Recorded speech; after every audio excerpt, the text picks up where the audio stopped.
scrambling and he could just sit into me. And now I lose my position, okay? So I wanna make sure when I'm here, this knee isn't just like here, it's literally shelved.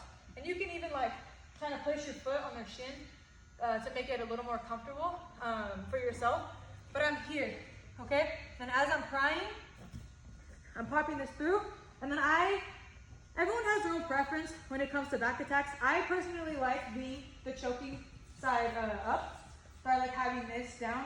People usually don't like it because it's easier for them to escape.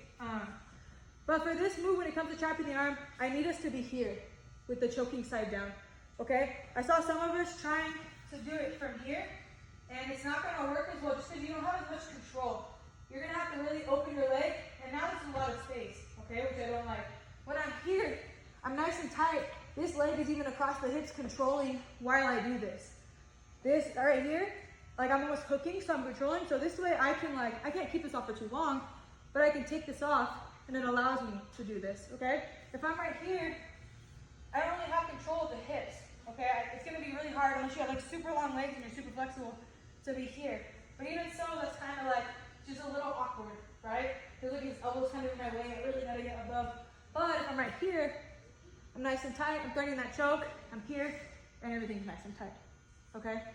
I don't wanna make you drill it again, but I just wanted to point that out. So making sure, when I'm taking this back, I'm really making him carry my weight, whether it's his hips or like on his neck, he's carrying all my weight. I want this to be uncomfortable for him. I want him to give up his back, fight less.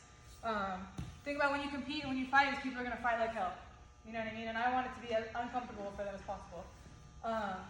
So that was the second sequence. That was when your partner circled up.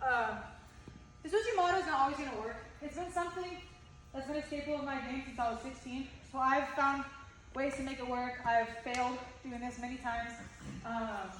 So we're going to go over, this isn't a sequence. We're just going to kind of drill this for a couple minutes.